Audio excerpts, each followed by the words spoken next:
Saudara, di dalam 1 Yohanes 4 ayat 18 dikatakan di dalam kasih tidak ada ketakutan.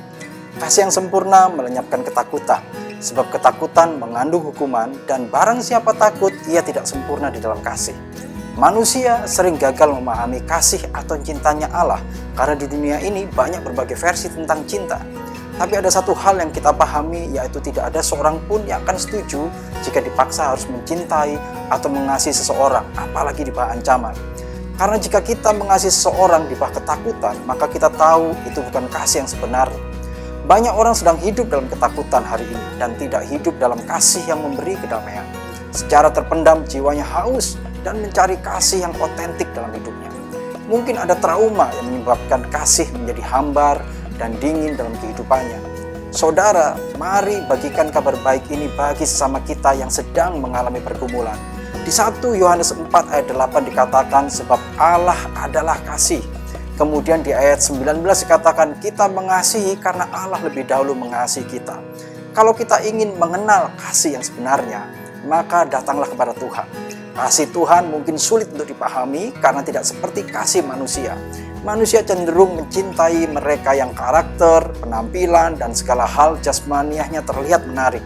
Tapi di mata Tuhan, Ia mengasihi saya dan saudara, bahkan sebelum kita ada, bukan karena apa yang indah dan ada pada kita secara jasmaniah.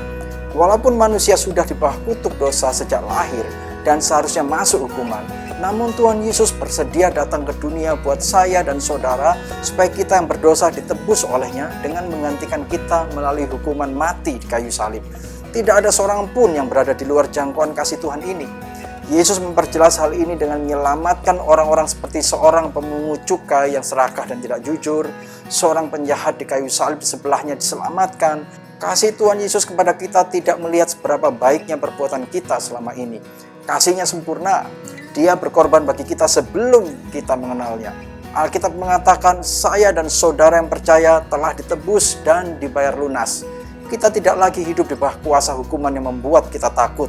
Kita adalah orang-orang yang dimerdekakan sepenuhnya oleh kuasa darah Yesus. Sehingga tidak ada lagi intimidasi yang memberikan ketakutan kepada kita. No more fear. Tidak ada lagi ketakutan. Itulah kekuatan cintanya Tuhan Yesus buat saudara dan saya. Hidup kita berubah saat kita menerima cinta Allah dalam hidup kita.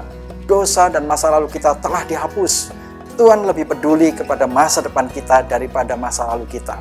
Walaupun kasih Allah tidak dapat sepenuhnya dipahami oleh pikiran manusia, tetapi dapat menjadi milik kita selamanya melalui iman kita kepada Yesus Kristus. Tuhan Yesus memberkati.